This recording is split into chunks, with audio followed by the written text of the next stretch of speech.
अप्रैल का महीना था। रात के समय सभी गांव वाले अपने अपने घरों में बैठे थे, लेकिन कोई था जिसकी चहलकदमी जंगल में अभी भी जारी थी। रमेश, जो कि पिछले महीने ही शहर से आया था, अपनी हाथ में मोबाइल की फ्लैश ऑन किए आगे बढ़ रहा था। भला किसी पुरानी गुफा में लिखी पुरानी बातों को पढ़ने से किसी की मौत कैसे हो सकती है? ये गांव के लोग भी ना कुछ भी कहानी गढ़ देते हैं। आज तो मैं पढ़कर ही रहूंगा उस गुफा के अंदर क्या लिखा है जो गांव के लोगों ने इतनी दहशत फैला रखी है।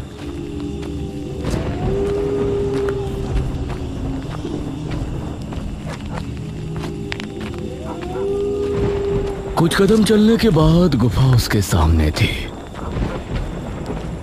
वो बिना कदमों को रोके गुफा के अंदर चला गया।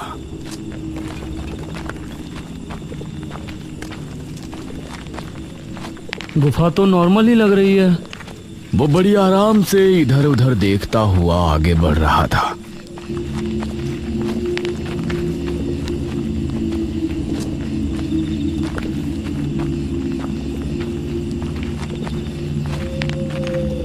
कुछ देर चलने के बाद उसे गुफा की दीवारों पर कुछ अजीब सी आकृतियां नजर आईं, और उनमें से कई आकृतियां बहुत ही भयानक थीं। अब उसे ये थोड़ा अजीब लग रहा था। तभी उसने एक दीवार पर कुछ लिखा हुआ देखा, जो कि संस्कृत भाषा में लिखा था। अरे बाप रे, ये तो कोई बड़ी गाथा लगती है भाई। ऊपर से लेकर नीचे तक की दीवार लिखाई से भरी है। उसने दीवार पर लिखी बातों को पढ़ना शुरू किया, और धीरे धीरे उसकी आंखें बड़ी होती चली गईं। जब वो दीवार की आखिरी लाइंस पर पहुंचा तो अचानक से उसके चेहरे के रंग उड़ गए। उसकी आंखें खौफ से बड़ी हो गईं। उसकी सांसें तेज तेज चलने लगी। हे भगवान, ये मैंने क्या कर दिया? वो उसी समय वहां से भाग निकला और गांव की तरफ रवाना हुआ।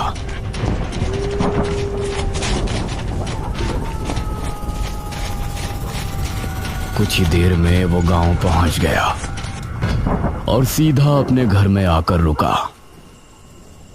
हे भगवान, मेरी रक्षा करना।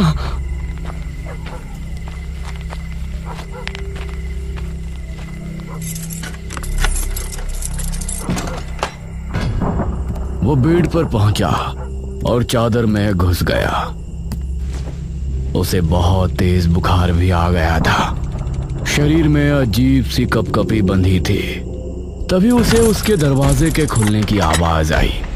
वो डर गया और उसने अपने चेहरे से हल्की सी चादर हटाई तो उसके सामने एक बहुत ही भयानक असुर खड़ा हुआ था।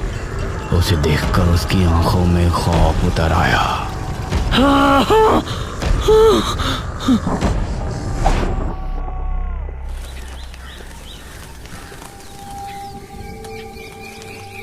सुबह होने पर उसका दूधिया दूध देने के लिए आया।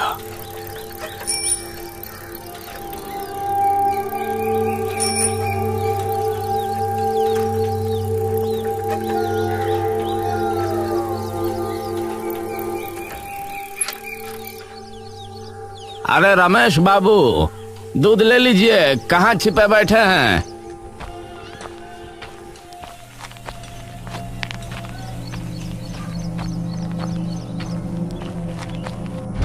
दूधिया ने देखा कि रमेश की लाश जमीन पर पड़ी है।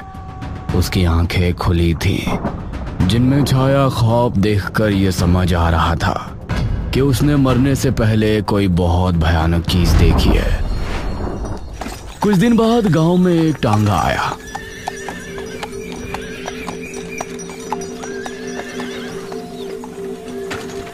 उसके अंदर से मनोज नाम का एक आदमी उतरा।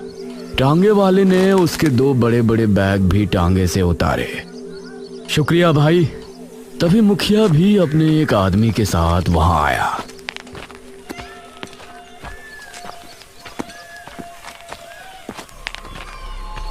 अरे अरे मास्टर साहब, आप क्यों ये संदूक उठा रहे हैं? ये काम करने के लिए तो हमारे आदमी है ना। अब मुखिया जी नमस्ते। लगता है आपने मुझे पहचान लिया। हाँ हाँ, मेरी बाबू से बात हुई थी। हम इस बात से बहुत खुश हैं कि आप हमारे गांव के अशिक्षित लोगों को शिक्षा देने के इरादे से आए हैं। मुखिया जी, मुझे एक घर रहने के लिए मिला है, क्या आप मुझे वहां तक छुड़वा देंगे? हाँ हाँ, मैं ही आपको छोड़ने चलता हूँ।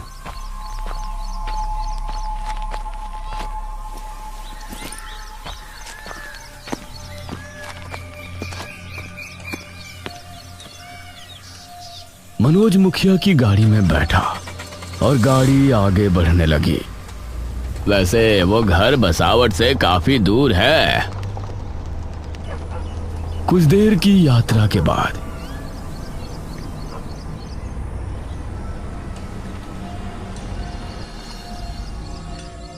ये उस एक घर पर पहुंचे। एक पुराना सा घर, उसके ठीक पीछे ही नदी बह रही थी और आसपास जंगल था। अरे वाह, ये तो काफी अच्छा है, मुझे ऐसा ही घर चाहिए था। मुखिया के आदमी ने उसके दोनों बैग घर के अंदर रख दिए। मास्टर साहब, आपकी पाठशाला की सफाई का काम आज पूरा हो जाएगा। आप कल से पाठशाला शुरू कर सकते हैं।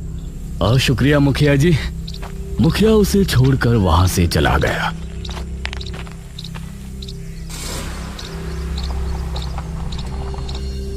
मनोज ने अपने बैग्स को कमरों में रख दिया।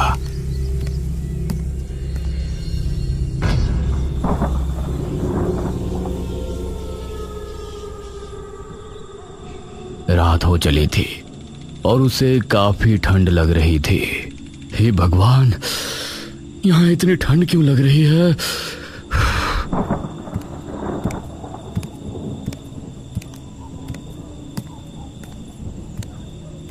उसने दूसरे कमरे में जाकर देखा तो वहां अंगीठी और कुछ लकड़ियां रखी थीं। अरे, ये लकड़ियां तो बहुत बड़ी हैं, इनको बिना काटे तो अंगीठी में डाला ही नहीं जा सकता। उसने सभी कमरों में देखा, लेकिन उसे वहां कुल्हाड़ी नहीं मिली। चलो बाहर जाकर देखता हूं, हो सकता है जंगल में छोटी लकड़ियां मिल जाएं। बिना काटे ये तो अंगीठी में नहीं आने वाली। वह घर से बाहर निकला। मौसम काफी ठंड था। उसने देखा कि नदी की तरफ कुछ छोटे पेड़ भी है। उन पेड़ों से छोटी लकड़ियों का इंतजाम हो सकता है। वो नदी के ही तरफ रवाना हुआ। सामने से आती लहरों का नजारा उसे बहुत मनमोहक लग रहा था। वो लकड़ियों को भूल गया और नदी के किनारे की तरफ उसके कदम चल पड़े। एक लहर आई और उसने आंखें बंद कर उसको महसूस किया। उसके घुटनों तक पानी आया और लहर वापस जाते हुए पानी वो वापस ले गई।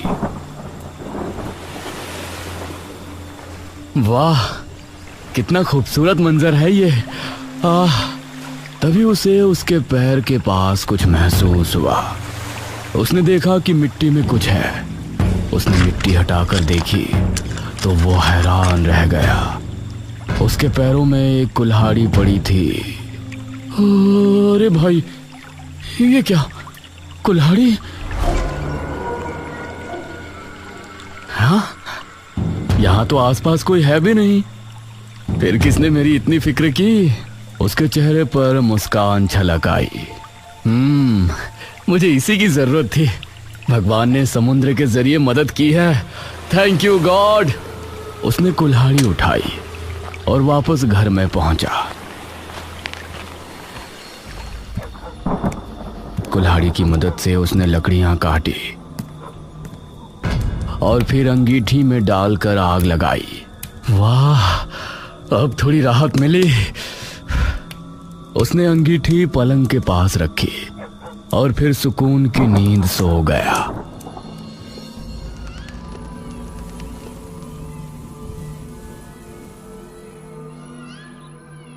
अगली सुबह मनोज अपने पाठशाला में पहुंचा।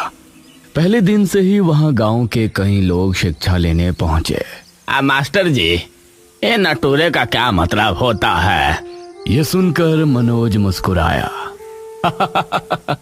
अरे चाचा जी, वो नटूरे नहीं, नेचर है। Nature nature. यह सुनकर सभी हंस पड़े। गांव के लोगों को पढ़ाना काफी मुश्किल का काम था, लेकिन मनोज को यह करने में बहुत गर्व महसूस हो रहा था।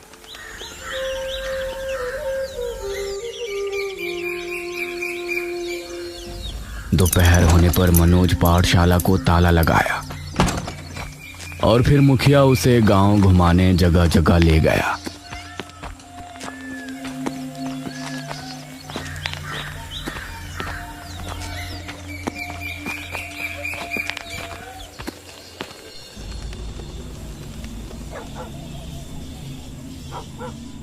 शाम होने पर सभी आग के सामने बैठकर बातें करने लगे।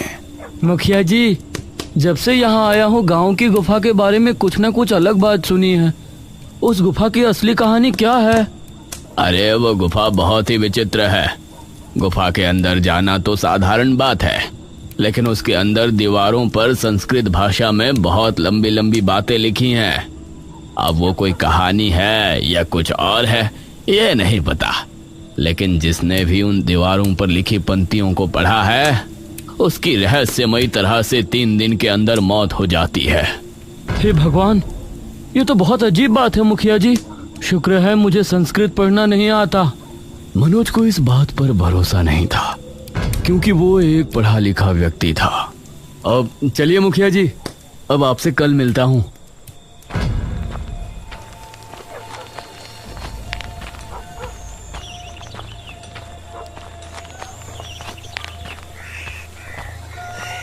वो फिर अपने घर पहुंच गया।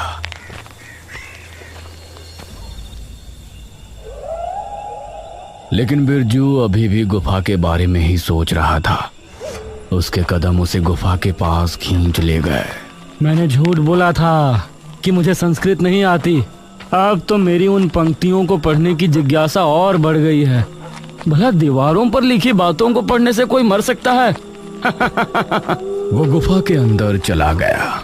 कमाल है, जितनी अंदर जा रहा हूँ रोशनी उतनी ही बढ़ती जा रही है, लेकिन समझ नहीं आ रहा रोशनी आ कहाँ से रही है। वो एक दीवार के सामने जाकर रुका और उस पर लिखी संस्कृत की लाइन पढ़ने लगा। भारत 1026वीं ईस्वी में रतनगढ़ के राजा अमर सिंह का राज था। उनके राज्य में प्रजा बहुत खुश थे और उनका तेज दूर दूर तक फैला था। लेकिन एक दिन अचानक उसने काफी देर तक दीवार पर लिखी कहानी को पढ़ा और नीचे आते आते उसके चेहरे की रंगत उड़ गई। सर्दी में भी उसके माथे पर पसीने आ गए थे। तभी उसे एक भयानक हंसी सुनाई दी।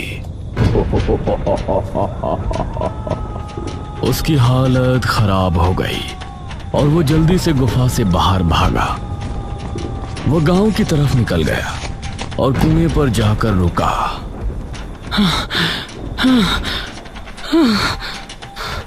वो लंबी लंबी सांसें लेने लगा। उसे बहुत प्यास भी लगी थी। पानी। उसने कुएं में बाल्टी डाली और ऊपर खींची। उसके बाद उसने पीने के लिए जैसे ही चुल्लू में पानी लिया, वो पानी एकदम लाल हो गया और उसमें से बदबू आने लगी। उसने चुल्लू का पानी फेंक दिया और बाल्टी पर नजर मारी तो उसके अंदर साफ पानी ही था। वो जल्दी से वहां से अपने घर की तरफ भागा। अरे क्या हुआ आपको? इतना हाफ क्यों रहे हैं? कुछ नहीं, खाना लगाओ। उसने अपने डर को छिपाना चाहा, लेकिन इसमें वो नाकाम हो रहा था। खाइए ना, थाली आपके सामने है। उसने एक रोटी तोड़ी और जैसे ही मुंह में रखी तो उसे बहुत ही अजीब सा स्वाद आया और उसने रोटी वापस उगल दी। उसने देखा कि थाली में सब्जी की जगह कीड़े रेंग रहे हैं। अरे क्या हुआ आपको? जब बिंदिया ने देखा तो प्लेट में खाना ही था। वो कीड़े सिर्फ बिरजू को ही नजर आए थे। कुछ नहीं, वो मुझे भूख नहीं है।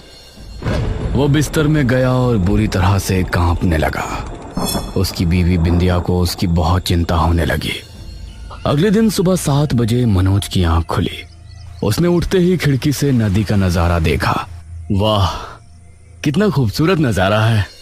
ठीक 8 बजे वो पाठशाला पहुंचा और पढ़ाने का काम शुरू किया और शाम होने तक वो मुखिया के साथ ही रहा। उस समय बिरजू भी काम से अपने घर को लौट रहा था। तभी उसे अपने पीछे से अचानक भारी कदमों की आवाज सुनाई दी। उसने डरते हुए पीछे मुड़कर देखा तो वहां कोई नहीं था। उसने फिर से चलना शुरू किया।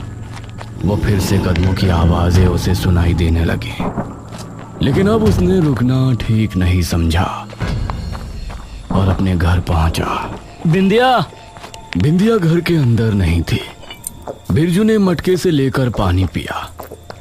तभी उसे वही भारी कदमों और हंसने की आवाज सुनाई देने लगी।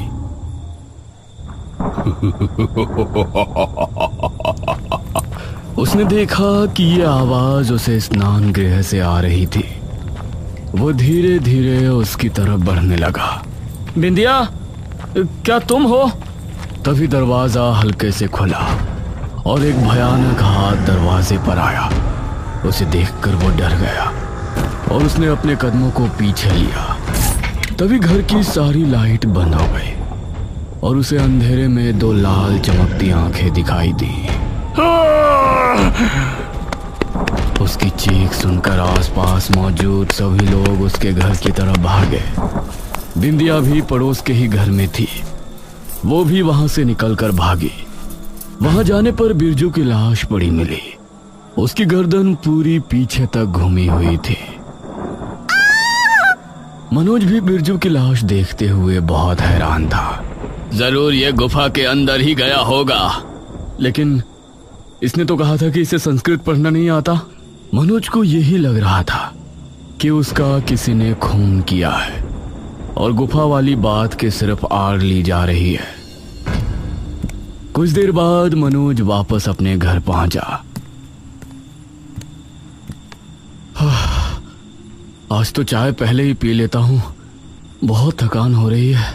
और चाय बनाने के लिए किचन में गया।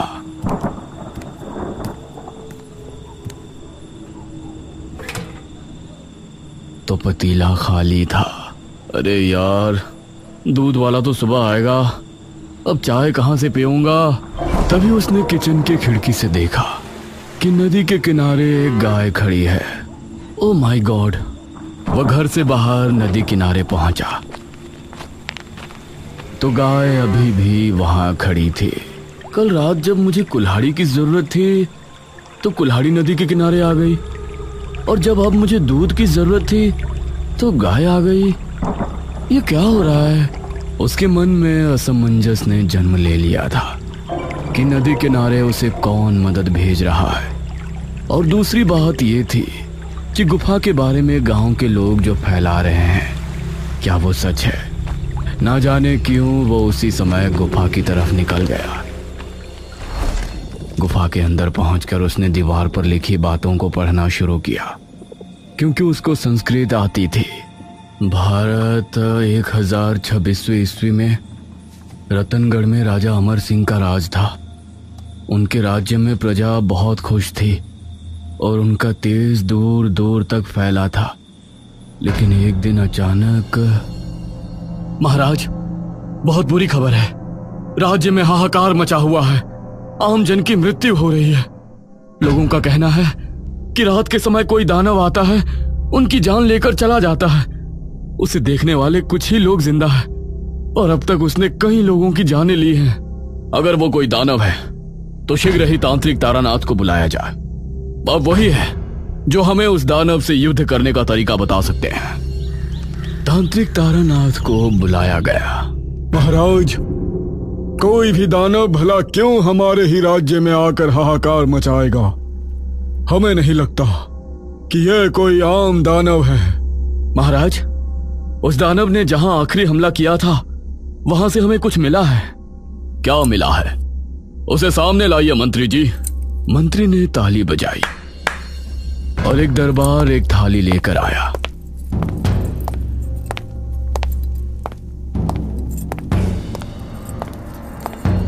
मंत्री ने उस थाली से कपड़ा हटाया तो उसके अंदर कोई नुकीली चीज थी।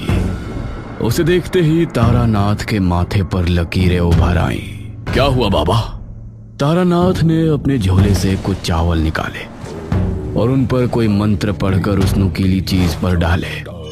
उसके संपर्क में आते ही चावल जलकर राख हो गए। हे भगवान!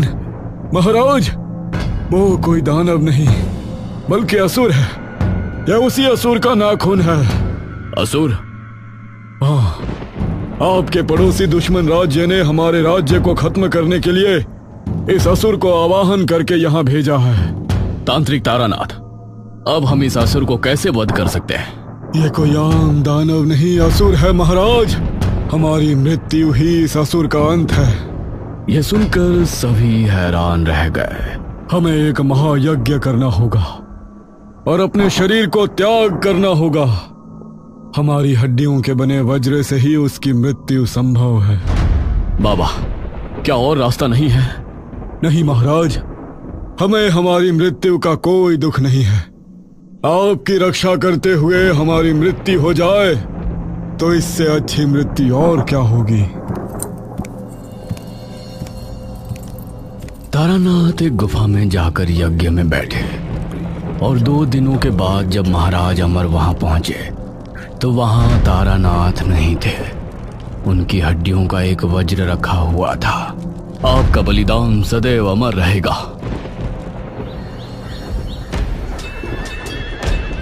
अगले दिन राज्य पर दुश्मन राज्य के राजा रुद्र सिंह ने हमला किया। अमर सिंह अपनी सेना के साथ पूरे जोश और होश से उनका मुकाबला कर रहे थे। अमर सिंह, अब तेरी मौत तय है। अब मैं तुझे मारने के लिए असुर का आवाहन करता हूँ। उसने आंखें बंद की और असुर का आवाहन किया। तभी वहां एक भयानक असुर आ पहुंचा। उसे देखकर सभी खौफ में आ गए थे, लेकिन राजा अमर सिंह ने तारानाथ की हड्डियों का बना वज्र निकाला, जिसे देखकर असुर के चेहरे की हंसी उड़ गई। ये क्या? उस तारानाथ ने अपने शरीर का त्याग दे दिया। क्या हुआ तुझे? तू ऐसे क्यों डर रहा है? तारानाथ की हड्डियों का बना वज्र, इससे तो मेरा अंत हो जाएगा। अब मैं इस युद्ध में तुम्हारा साथ नहीं दे सकता। नहीं, अरे मैंने तुझे असुर लोक से बुलाया है। तू मेरी मर्जी के बगैर वापस नहीं जा सकता। हाँ, नहीं जा सकता, लेकिन मैं अगले 1000 साल के लिए खुद को एक गुफा में बंधित कर सकता हूँ, जहाँ ये वज्र नहीं जा सकता। ये कहकर असुर वहां से भाग गया। अमर सिंह ने उसी समय रुद्र को खत्म करके अपने राज्य को बचा लिया। इतना पढ़कर मनोज रुक गया। अरे, आगे की कथा कहाँ लिखी है? वो थोड़ा और आगे गया तो उसको अगली दीवार पर आगे की कथा लिखी मिली। असुर ने इस गुफा के अंदर खुद को बंधित कर दिया। राजा अमर सिंह अब अगले 1000 साल तक उस गुफा के अंदर नहीं जा सकते थे, मतलब पूरे जीवन काल में कभी भी नहीं। इसीलिए उन्होंने आज्ञा देकर ये सारी कथा इस गुफा के अंदर लिखवा दी। लेकिन गुफा से बाहर आते ही लिखने वाले मर गए। उस समय के ज्योतिषों ने भविष्यवाणी की कि इस गुफा के अंदर जो भी जाएगा और वो ये कहानी पढ़ेगा तो असुर उसे मार देगा। जब कई सालों बाद महाराज अमर सिंह फिर से जन्म लेकर इस गुफा के अंदर जाएंगे तो उन्हें यह कथा पता चलेगी और उनके कदम पड़ते ही अगली रात में ही असुर गुफा से आजाद हो जाएगा और राज्य में हाहाकार मचा देगा। उस समय महाराज अमर सिंह को यह वज्र ढूंढकर उसे खत्म करना होगा। इतना पढ़कर मनोज हैरान रह गया। अब उसे भी डर लगने लगा था। तभी उसे एक भयानक आवाज सुनाई दी।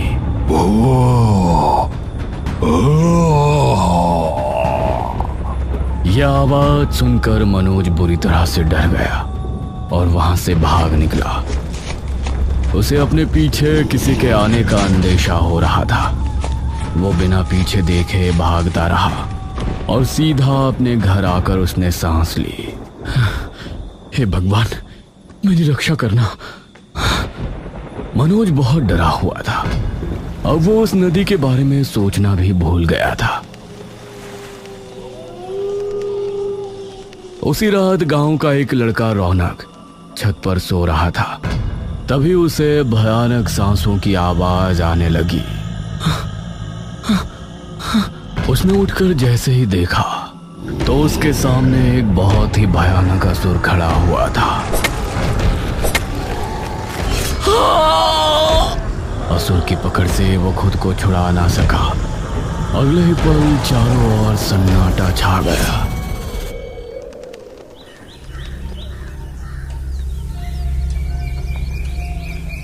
सुबह होते ही गांव में उसके ना रहने की खबर फैल गई और माहौल शोकमय हो गया। ये रौनक कैसे मारा गया? ये तो गुफा के अंदर गया भी नहीं था।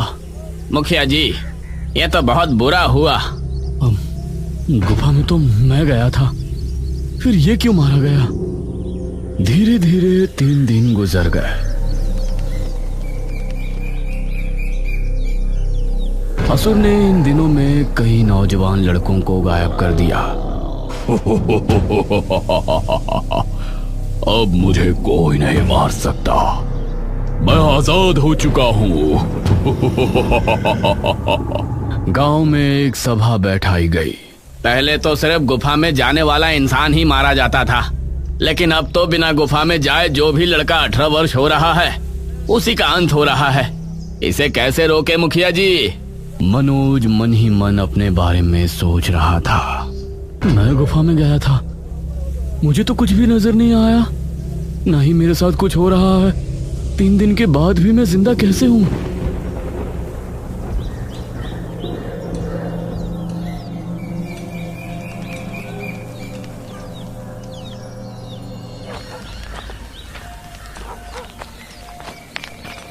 मनोज घर पर आया और इसी सोच में डूब गया कि उसकी जगह गांव के लोग क्यों मारे जा रहे हैं। तभी उसकी नजर नदी पर पड़ी। वो बिना कुछ सोचे नदी किनारे गया। तुमने मेरी 2 बार मदद की है, अगर ये कोई इत्तेफाक नहीं है तो मेरी मदद करो। मुझे बताओ कि तुम कौन हो और क्या ताल्लुक है मेरा इस नदी से और गांव में हो रहे खूनों से। तभी उसने देखा कि लहरों के साथ कुछ उसके करीब आ रहा है। वो उसे देखता रहा और पास आने पर पता चला कि वो एक बोट थी जिसमें कोई नहीं था। ये क्या? इसमें तो कोई है ही नहीं, फिर ये यहाँ कैसे पहुंची? मनोज ने उस बोट में बैठ गया। उसके बाद वो अपने आप रवाना हो गई। मनोज को डर भी लग रहा था और हैरानी भी हो रही थी, कहीं उसकी मौत को अलग तरह से तय तो नहीं किया गया।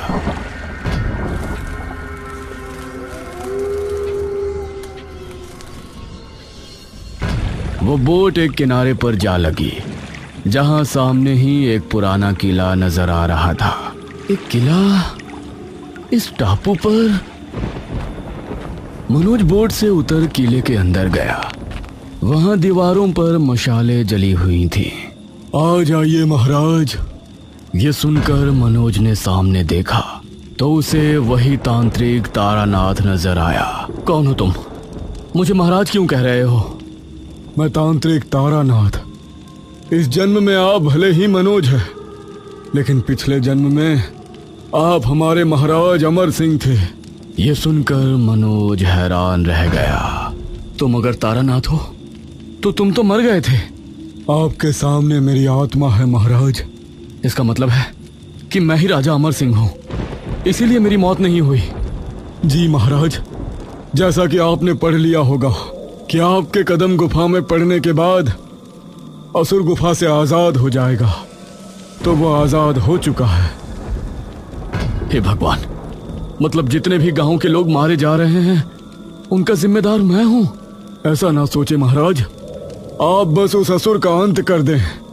वो खासकर 18 वर्ष के नौजवानों को इसलिए मार रहा है कि अगर उसने 21 नौजवानों को मार दिया तो फिर वो मेरी हड्डियों के बने वज्र से भी नहीं मारा जाएगा। उसकी शक्ति बढ़ जाएगी। मेरी हड्डियों के बने वज्र को इस्तेमाल करने का समय आ गया है। कहाँ है वो वज्र? आपको डर था कि आपके दुश्मन उस वज्र को ढूंढकर खत्म ना कर दें, इसलिए आपने उसे इस किले के तहखाने में रखवा दिया था। और मेरी आत्मा उसकी देखभाल कर रही थी। मैं आपको बुलाने के लिए ही आपकी मदद कर रहा था कि आप एक दिन मन में सवाल लिए जरूर यहाँ आएंगे और अपने कर्तव्य के बारे में जानेंगे। यह सुनकर मनोज ने आगे कुछ नहीं कहा। तारानाथ की आत्मा के साथ वो तहखाने में पहुंचा जहां रखा हुआ वज्र चमक रहा था। अगली रात गांव के लोगों में डर का माहौल था। रविशंकर के बेटे मोहित का जन्मदिन था, लेकिन खुशी मनाने की जगह सभी खौफ में थे। रविशंकर और उसकी पत्नी मोहित के पास ही बैठे थे। माँ, बाबूजी, आप इस तरह क्यों मेरे सर पर बैठे हैं? मुझे मेरा जन्मदिन मनाना है। अरे बेटा, तुम्हारी जान खतरे में है, हम तुमको अकेला नहीं छोड़ सकते। हाँ, वहीं कुछ लोग घर के बाहर भी टहल रहे थे। मोहित रविशंकर का इकलौता बेटा है, उसकी मौत नहीं होनी चाहिए। हमें उसे हर हाल में बचाना है। हाँ मुखिया जी। तभी इन सभी को भारी कदमों की आवाज सुनाई देने लगी। इन सभी ने पहली बार असुर को आते देखा। इनकी आंखें खौफ से फट पड़ी और दिल बुरी तरह दहल गया। तुम लोग मुझे नहीं रोक सकते। वो रविशंकर के घर की तरफ बढ़ा। तभी कुछ गांव वाले उसकी तरफ भागे। उसने अपने एक ही हाथ से उनको ऐसा धकेला कि वो दूर जा गिरे और फिर उसने रविशंकर के घर का दरवाजा तोड़ दिया। उसे देखकर रविशंकर और उसकी पत्नी डर गए और मोहित का दिल दहल उठा। असुर ने आगे बढ़कर मोहित को अपने कंधे पर उठा लिया। तुझे तो मैं गुफा में ले जाकर आराम से खाऊंगा। वो मोहित को लेकर घर से निकला। तभी उसके सामने मनोज आ गया। छोड़ दे इसको असुर, छोड़। ओह, तो तू मुझे रोकेगा? उसने मनोज को धक्का देना चाहा, लेकिन उसे छूते ही असुर को एक झटका सा लगा। मोहित उसके हाथ से छूट गया और उसके माता पिता ने उसे खुद से चिमटा लिया। यह कैसे हो सकता है? मैं तो तुझे मच्छर की तरह मसलने की शक्ति रखता हूँ। तभी मनोज ने अपने पीछे छिपाया हुआ वज्र निकाला, जिसे देखकर असुर हैरान रह गया। मैं कोई आम इंसान नहीं, राजा अमर सिंह हूँ। तेरी मौत। यह सुनकर असुर के चेहरे पर खौफ उतर आया। वो वहां से भागने लगा। तभी मनोज ने आगे बढ़कर उसके सीने में वज्र घोंप दिया। असुर बुरी तरह से हंकार भरने लगा। सभी गांव के लोग वहां इकट्ठे हो गए।